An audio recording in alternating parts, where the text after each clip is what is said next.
December 4th, 2024, Manhattan. A man in a gray hoodie waits outside the New York Hilton Midtown. At 6:44 in the morning, Brian Thompson, the CEO of United Healthcare, the largest health insurance company in the United States, walks towards the hotel entrance, but he never makes it inside. Within hours, police find bullet casings. Etched into them are 3 words: delay, deny, depose. If you've ever fought with an insurance company over a medical bill, you might recognize those words. They come from a book about insurance industry tactics called Delay, Deny, Defend.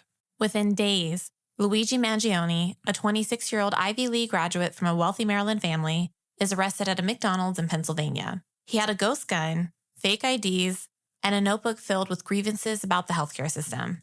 One line allegedly reads, "These parasites simply had it coming." What comes after becomes extremely telling. When news of Thompson's death broke, social media didn't react the way you'd expect. United Health's Facebook post expressing sadness received 62,000 reactions. Great, but 57,000 of them were laughing emojis. GoFundMe shut down fundraisers for Mangione's defense, calling it against their terms of service. So supporters moved to Give, Send, Go, where they've raised over $1 million. Today, December 1st, 2025, almost exactly 1 year later, Luigi Mangione is back in court for pretrial hearing. He's facing federal charges that could mean the death penalty. His defense is trying to get his notebook thrown out. They're calling it a manifesto that was illegally seized. Now, this episode isn't about Luigi Mangione. Not really. We're going to leave the true crime angle for episode 3. Excuse the prelude, not the car, but we think this is incredibly important to this very big news story. Because here's what we realize. The public's reaction to the case reveals something much bigger, something that's been building for nearly a century. The question isn't just who killed Brian Thompson. The question is, how did American healthcare get so broken that tens of thousands of people cheered with thunderous virtual applause? Welcome to Mugshot Mysteries. I'm Gabriel. And I'm Kathryn. And today, we're starting a 3-part series called The Cost of Health. The first episode is all about history, how American health insurance was invented, how it became tied to your job, why your doctor needs permission from an insurance company to treat you, and why, unlike every other wealthy nation on earth, we still don't have universal coverage. Now, here's a warning. This one gets political, and this is not in we're going to tell you who to vote for way. Right. You keep whatever card you have in that wallet. You watch the channels that strike your fancy. You yell at the pictures of whatever political figure you detest the most, like this is 1984 and you want to join in to the 2 minutes of hate. We're not telling you what to believe. God, no. But this topic is inherently political because literally every decision about healthcare is a political decision. So we're going to stick to the facts, present multiple perspectives, and hopefully let you make up your own mind. And we should say up front, most Americans don't understand how their own health insurance works. They don't even know the difference between an HMO and a PPO. They've never heard of prior authorization. They don't know why their employer picks their insurance or why losing your job can mean losing your health care. So we're going to explain all of that, or try our very best, because you can't understand the Mangione case or the public reaction to it without understanding how we got there. So let's go back to the beginning. And I mean the real beginning.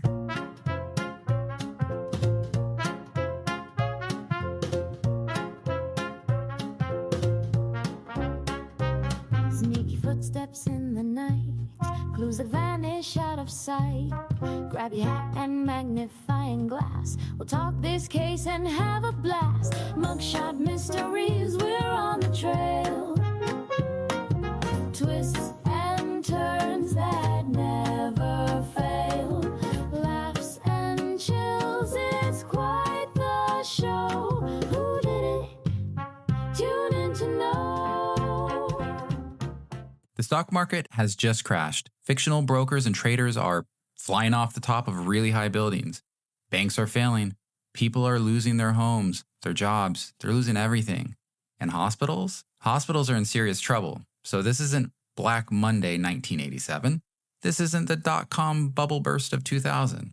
This isn't 2008 financial crisis. And most recently, this isn't the COVID crash of 2020. Now, you see the similarities in every one, though, don't you? The pattern, the minutia, the some get richer and the more way more get very, very poor. Mm-hmm. We'll be going back to one of the granddaddies, though, the 1929 market crash that led to the Great Depression of a newly growing America. See, back then, healthcare worked differently. You got sick, you went to the doctor, you paid out of pocket. Simple. There was no such thing as health insurance in America. Commercial insurers had looked at it and said, no thanks.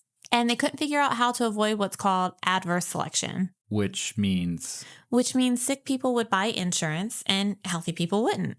And the insurance companies would go broke paying claims. It's the same reason you can't buy car insurance after you crash your car. So in 1929, there's no health insurance again. And now people can't afford to pay their medical bills. Baylor University Hospital in Dallas sees their average payment per patient drop from $236 to $59. So occupancy rates are tanking. The hospital is dying. Now, a punny person would find that funny. Kevin, I hope you're listening. Sure he is. Enter a hospital administrator named Justin Form Kimball. He has an idea. What if people paid a little bit every month before they got sick? And in exchange, the hospital will cover their care when they needed it. So he starts with Dallas school teachers. For 50 cents a month, which is about $9 in today's money, they get up to 21 days of hospital care per year. 1,300 teachers sign up almost immediately. And here's the genius part. Because he's signing up an entire group of people, teachers who are generally healthy, employed, and not seeking out insurance because they're already sick, he solves the adverse selection problem. This is called the Baylor Plan. And it's the birth of American health insurance as we know it. So other hospitals see this and think, hey, that's a pretty good idea. A good idea because they see dollar bills, y'all. No. Or maybe not yet. And we'll get to that because it didn't start that way. But there's a big problem. Under the Baylor Plan, you're only covered at Baylor Hospital. So what if you have a heart attack on the other side of town? So by mid-1930s, hospitals start banding together to create a community-wide plan. The American Hospital Association gets involved, and by 1946, they formalize these into something called the Blue Cross plans. The name comes from the symbol they used, a blue cross. So if you thought there was a cooler origin story to the name Blue Cross, I did too. Yep. Yeah, so let's just say the Templars and move on. You can't really tell me I'm wrong. Well, you're probably wrong, but we'll go with it. So Blue Cross covered hospital care. But what about doctor's visits? That's where Blue Shield comes in. So starting in 1939, state medical societies created these plans to cover physician services. And here's something important.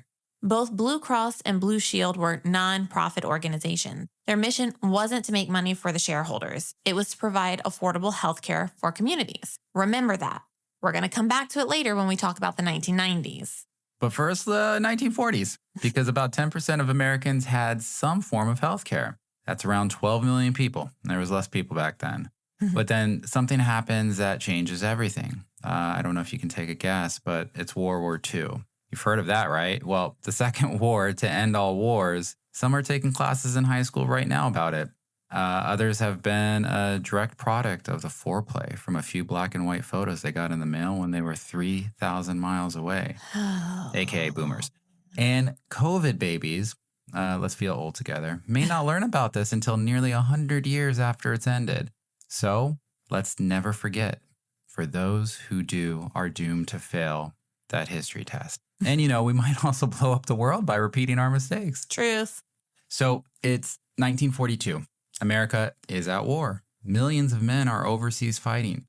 Factories need workers desperately because they need to produce war stuff like tanks and planes and ammunition, all the stuff that you need. Women in general, they're getting ripped from all this bending iron and steel. Yeah, but there's a problem. With so many workers off fighting, employers are competing fiercely for whoever's left. Normally, they just offer higher wages to attract workers. But the government has imposed wage controls to prevent inflation. So employers get creative.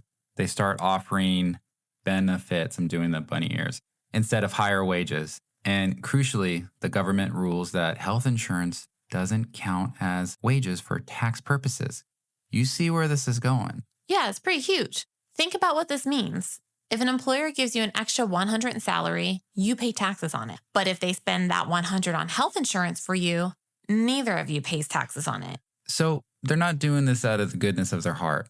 And just like that, employer-sponsored health insurance becomes the default in America. Not because anybody planned it, not because it was the best system. It's just because of a wartime tax loophole. So, like so many things in this world, our day-to-day lives are shaped by coincidence and ease. Also to avoid taxes. Always to avoid taxes. Truth. So after the war ends, unions push hard to expand these benefits.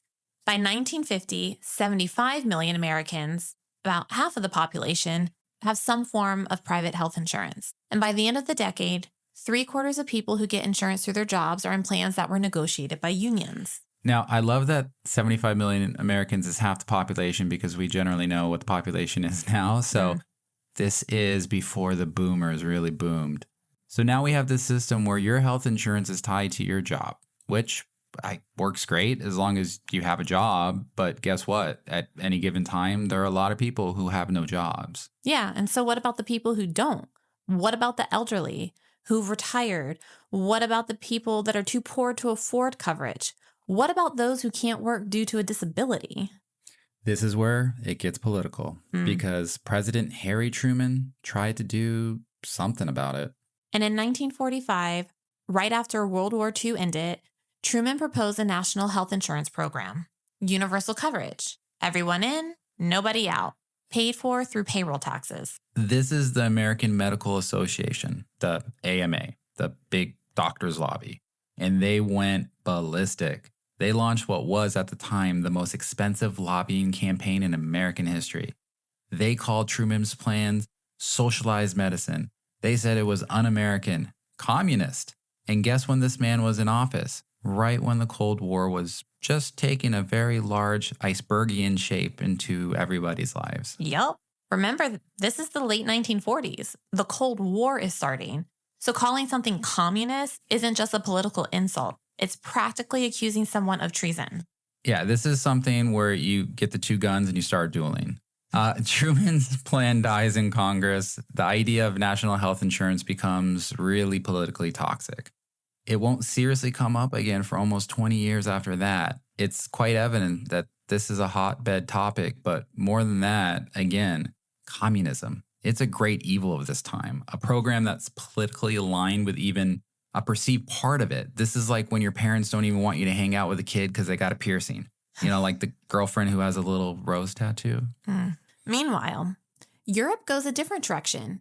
Britain creates the National Health Service in 1948. Canada starts building its single-payer system in Saskatchewan. Germany, France, the Netherlands, they've all developed universal coverage systems. But America doubles down on employer-sponsored insurance, and private insurers, sensing an opportunity, start getting into the game. Commercial insurance companies had avoided health insurance before the war, but now they see Blue Cross and Blue Shield making it work, and they want in.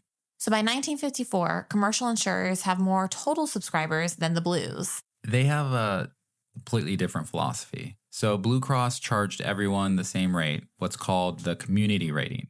Rich or poor or young or old or healthy or sick, everyone pays the same. No physicals, no increase when you turn 40 and decrepit. And seriously though, the amount that something like life insurance increases as you get older is absolutely nuts. Just be 30, don't be 40. It's all prostate exams and the realization that if you have a sudden heart attack, it's kind of just a mundane non-tragedy. Wow. That was very motivational. just for the record, you might have a grasp on how old I am. That's what they did. Yeah. Commercial insurers use experience rating. They charge lower rates to healthier groups, which sounds fair until you realize what it means. If you're sick, you pay more. If you're old, you pay more. If you work in a dangerous industry, guess what? You pay more. And these are the people who need insurance the most, and they end up paying the most or just not being able to afford it. So this brings us to the 1960s and the biggest change in American healthcare since really the invention of health insurance itself. So I'll let the suspense build there because what I'm about to say may be off topic, may surprise you. It is also something, and I have to tell you with all honesty, I cannot just skip over. July 30th, 1965. President Lyndon B. Johnson flies to Independence, Missouri, to the Harry S. Truman Presidential Library to sign a new bill, So the next part, you can do that earmuff thing with your hands because it's going to be NSFW. So Kathryn, I know you haven't heard this story. It's hilarious, but it's definitely NSFW. And what I'm about to say next is pretty well verified to be the truth. Now, I want you to understand something about Mr. Johnson. He liked to show his Johnson a lot. He whipped that thing out at a moment's notice. Oh. His quick draw would get Billy the Kid and Wyatt Earp before they could even say, damn. He likes to call it jumbo, though he probably did miss out on coining the term supersize. Oh, wow. He was anecdotally known to show it to world leaders he met with as intimidation. Now, I don't just bring this up because I want to talk about another man's love tower. My point to all this, Big D Johnson did not care what anybody thought. Honestly, I don't know how to react properly to that story.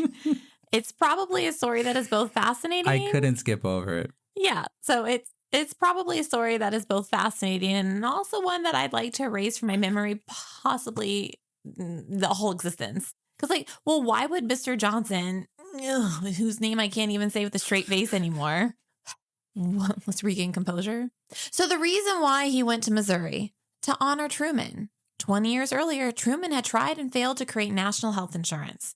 And now Johnson is about to accomplish at least part of that dream. At the signing ceremony, 81-year-old Harry Truman becomes the first person to enroll in Medicare.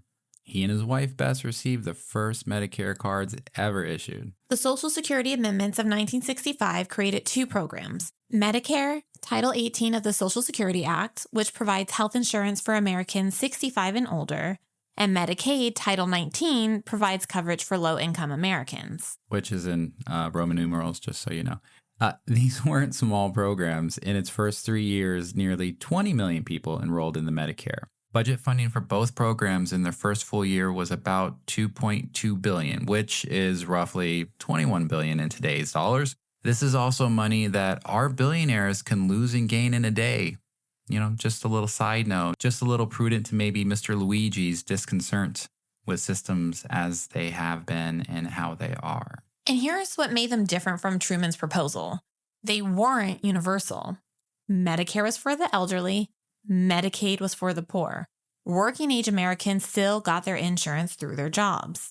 And guess what? This was a deliberate political compromise.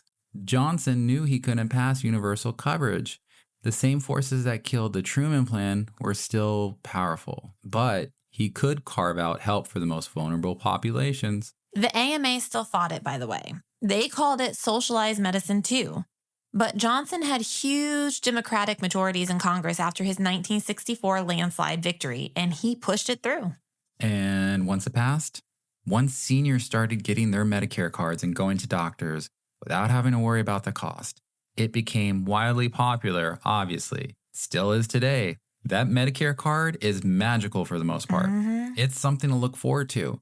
It's something you might have to hold off a surgery for. Mm-hmm. Something where you might get cancer, but decide to wait a month to get surgery because you're waiting for your birthday. But there was a problem baked into the original design. Medicare and Medicaid use what's called cost-plus reimbursement. Doctors were paid whatever they charged, reasonable and customary fees. Hospitals got their costs reimbursed plus a percentage, which meant there was basically no incentive to control costs. So if you're a hospital and you get paid a percentage of your costs, you want your costs to be high. So healthcare spending starts climbing and climbing and climbing. And by the early 1970s, it's becoming a serious problem. Which brings us to good old Richard Nixon. Tricky D. February 17th, 1971. Let's take a picture in your mind. So the Oval Office, President Richard Nixon is meeting with his domestic policy advisor, John Ehrlichman. They're discussing healthcare. And we know what was said in this meeting because Tricky D taped everything, which I guess is ironic. Ehrlichman explains a new concept to Nixon, the Health Maintenance Organization, or the HMO. He says, and this is a direct quote from the tape, because, again, it was all taped. All the incentives are towards less medical care, because the less care they give them, the more money they make. Nixon responds with a simple fine, and that single word, fine, arguably shapes American healthcare for the next 50 years. We have now narrowed down the vice president's topics on this thing to one and two, and that is whether we should include these health maintenance organizations like Dr. Kaiser's terminating thing. Now let me ask you, you know I'm not too keen on any this is a private enterprise one. Well, that is a terminating deal for profit. And the reason he can do it, I had Dr. Kaiser come in and talk to me about this, and I went into it in some depth. All of the incentives are toward less medical care. Because the less care to give them, the more is. And the incentives are the right way. I am proposing today a new national health strategy. The purpose of this program is simply this. I want America to have the finest health care in the world, and I want every American to be able to have that care when he needs it.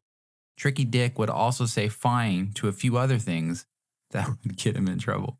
Now, to be fair, the HMO concept wasn't inherently evil. It came from a guy named Paul Elwood, who was genuinely trying to fix the cost problem. His idea was that instead of paying doctors for each service, which incentivizes them to provide more services, you pay a flat fee per patient. And this is called capitation. The insurance company gives the doctor a set amount per patient per month, regardless of how much care that patient needs. In theory, this gives doctors an incentive to keep people healthy rather than just treating them when they're sick. Kaiser Permanente had been doing this since the 1940s, and it worked pretty well for them. They were the only major HMO in the country by 1970. In 1973, Nixon signs the HMO Act. It provides federal funding to help HMOs get started, and this is important, it requires employers with 25 or more employees to offer an HMO option if one is available in their area. So guess how many companies have 24 employees?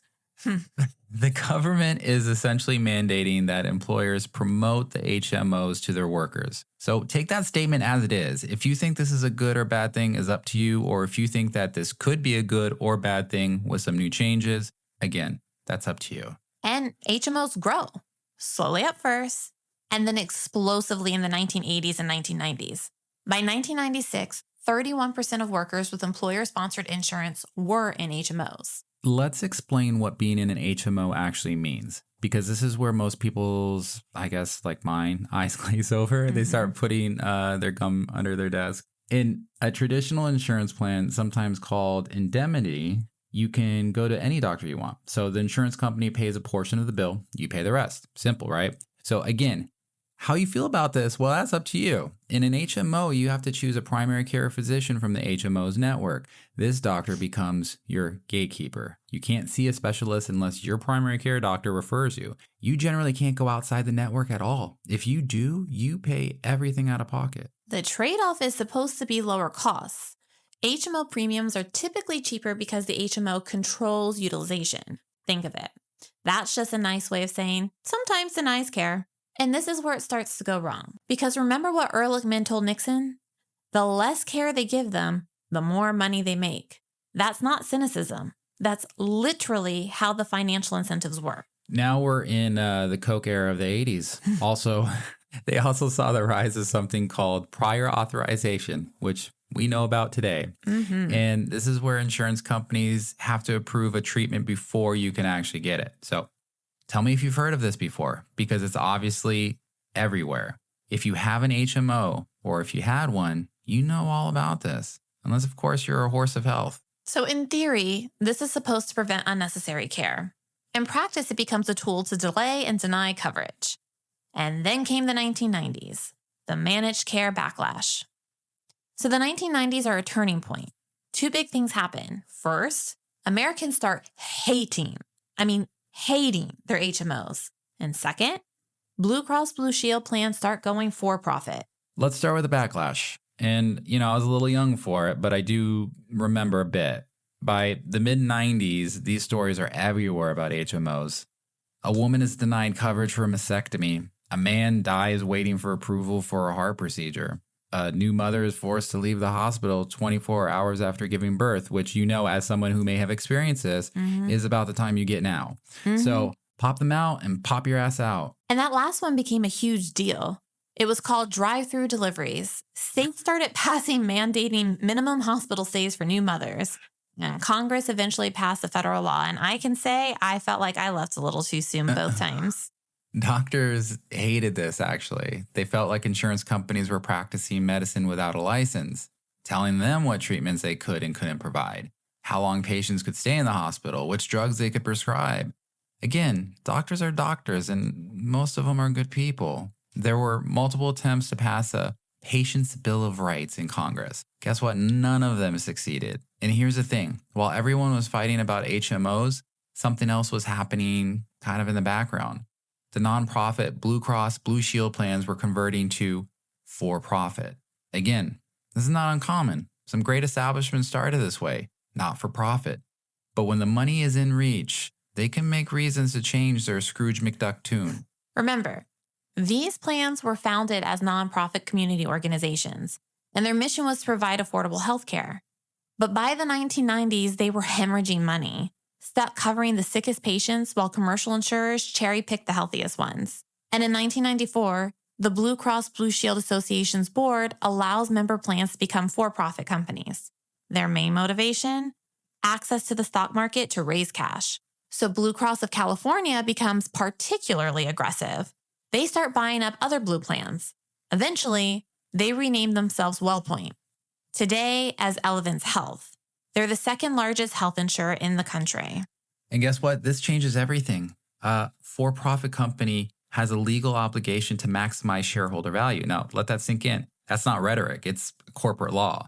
The executives can be sued if they prioritize patients over profits.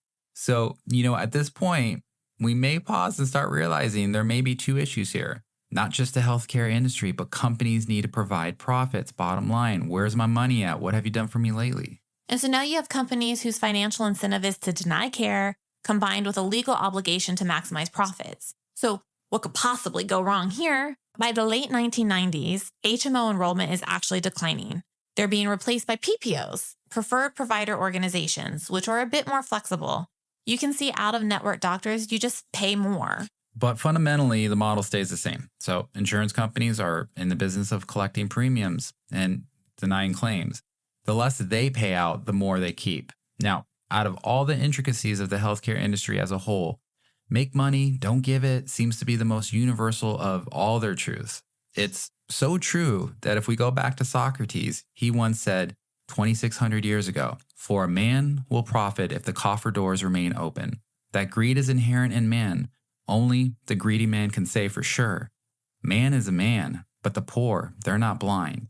I actually made that up, but the point remains. Totally believed it. Wow. Okay, let's pause here and do something practical. Because when you're signing up for health insurance for work, you're usually choosing between an HMO, a PPO, maybe an EPO, or a POS plan. And most people have no idea what these letters mean. I mean, myself included. I can remember the first time I had to choose, cue my anxiety attack. So let's break it down. HMO, Health Maintenance Organization. You pick a primary care doctor from their network. That doctor is your gatekeeper, and you need a referral to see any specialist. If you go outside the network, you generally pay everything yourself. And it's great that employers are like, you got 14 days to decide your life once a year. So preferred provider organizations, you have a network of doctors who've agreed to charge discounted rates. Now, you can see any doctor in this network without a referral. You can go outside the network, but you're going to pay a lot more. This is not a perfect system. No. Now you have the EPO, which is the exclusive provider organization.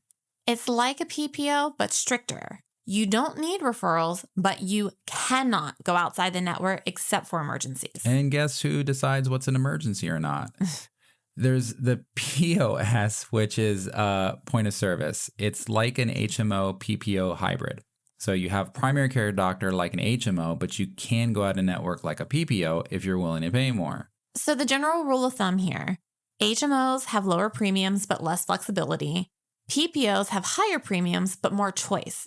And then everything else falls somewhere in between. But here's what they all have in common: prior authorization. Your insurance company can still require approval before you get treatments, like life-saving treatments, regardless of what kind of plan you have. Some would say this is contentious. Delay, deny, depose. And that brings us to the 2000s, the Obama era, and the biggest fight over healthcare since Medicaid. The 2000s, when I was thriving. No. March 23rd, 2010, President Barack Obama signs the Patient Protection and Affordable Care Act, better known as the ACA or Obamacare. It is the most significant healthcare legislation since Medicare. And just like Medicare, it is incredibly controversial. You may have heard about it. You may have also seen red-faced pundits screaming, communism, socialism, fascist, even though I don't think they know what any of those things are.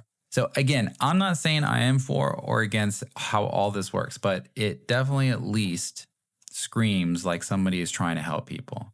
Not all things are because hearts are bleeding on the floor. Some things, they're just human. Now, let's be clear about what the ACA actually does, because there's been a lot of misinformation depending on what channel you're watching. First, it creates marketplaces where individuals can buy insurance, often with government subsidies to make this an affordable thing. Second, it expands Medicaid to cover more low-income Americans, though the Supreme Court later made this optional for states. Third, it bans insurance companies from denying coverage or charging you more because of pre-existing conditions.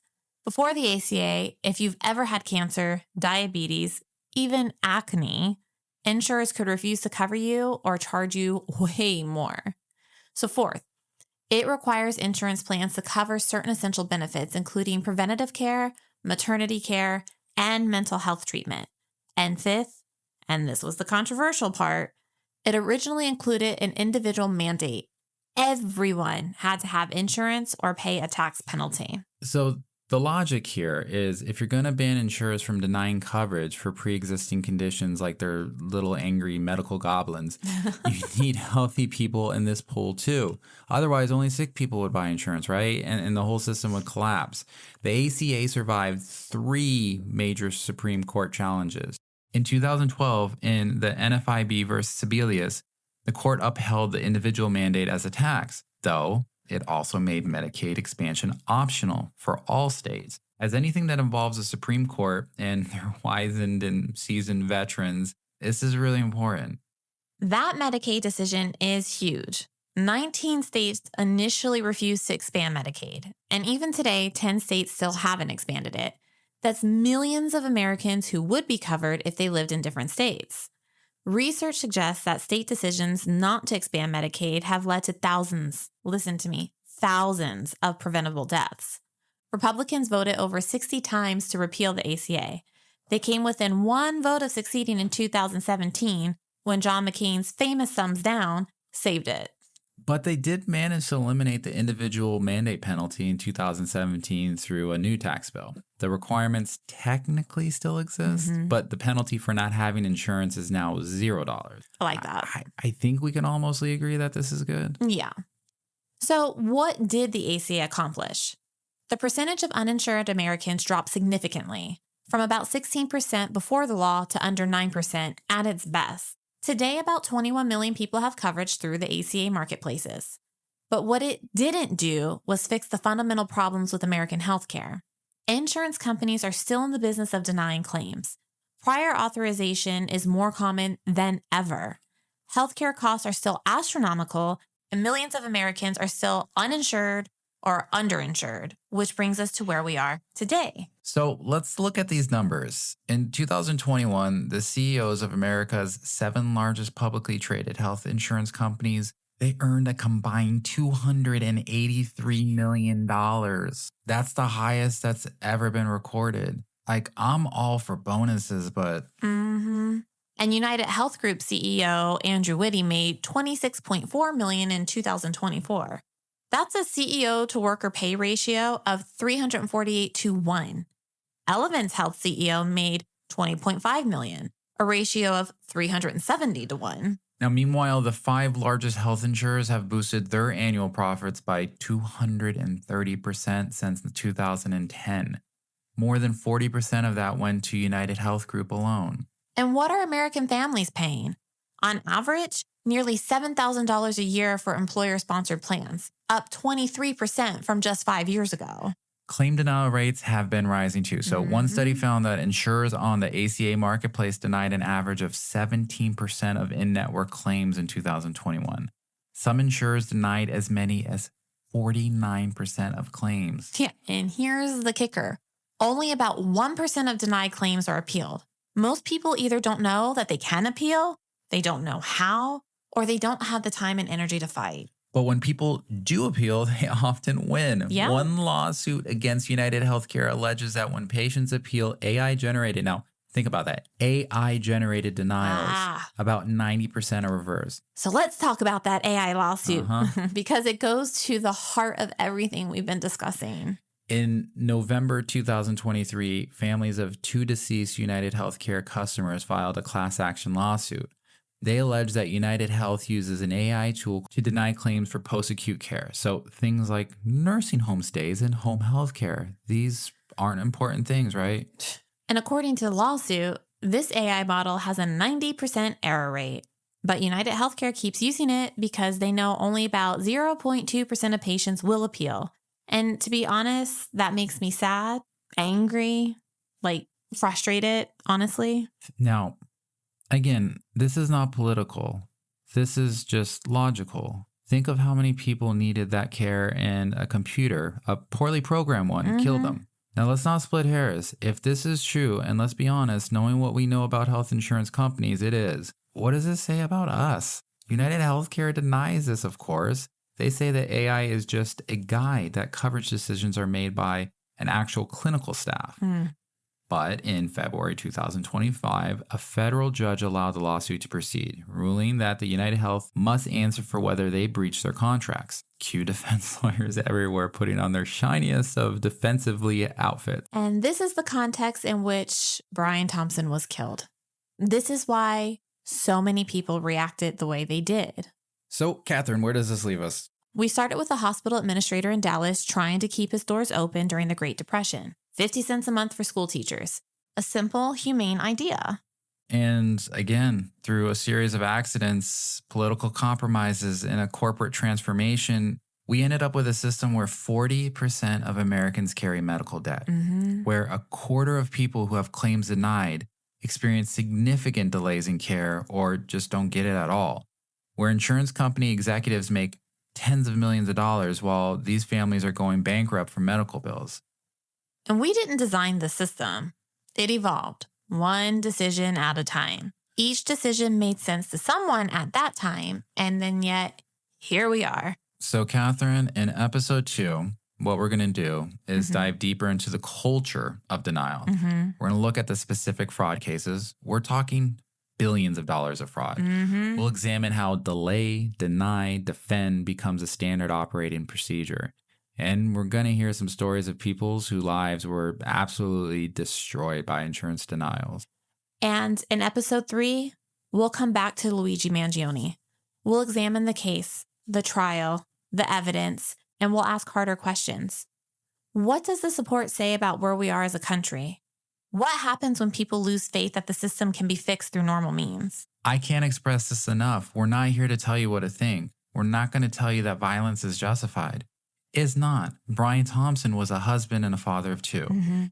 If you follow the story, you most likely have a side you lean towards, or I guess frantically jump up and down about, but it seems like the internet has said its piece in a very particular and poignant way. But we are going to ask, how did we get to a place where tens and thousands of Americans saw a CEO get killed and thought, good? Because as we've talked about, that reaction didn't come out of nowhere. It came from 96 years of history. It came from a system that was supposed to help people, but increasingly seems designed to extract money from them like it's a rotten tooth. And it came from millions of personal stories of frustration, fear, and loss. So, we're ending.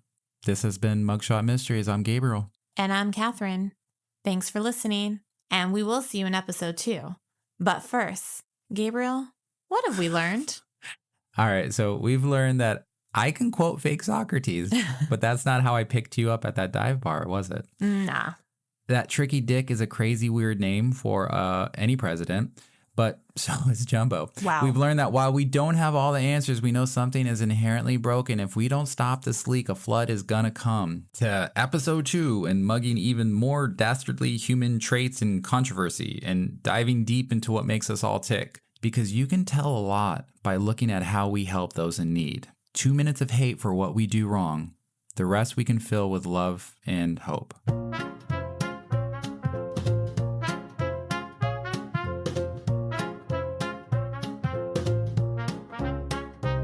Sneaky footsteps in the night, clues that vanish out of sight. Grab your hat and magnifying glass. We'll talk this case and have a blast. Mugshot Mysteries, we're on the trail. Twists and turns that never fail. Laughs and chills, it's quite the show. Who did it? Tune in to know.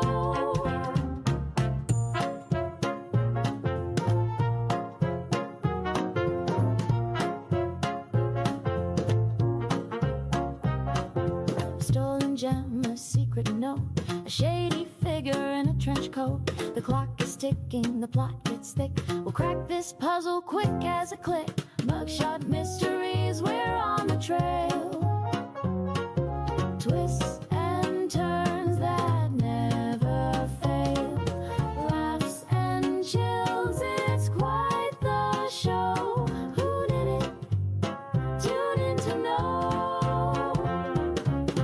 Follow the breadcrumbs through the haze. Every clue's a piece in this crazy maze.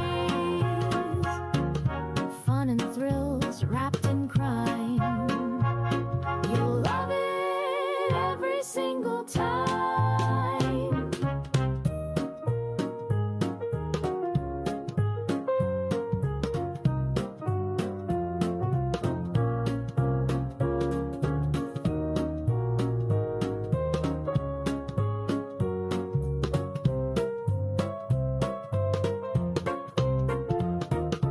Mugshot Mysteries, we're on the trail. Twists and turns that never fail. Laughs and chills, it's quite the show. Who did it? Tune in to know.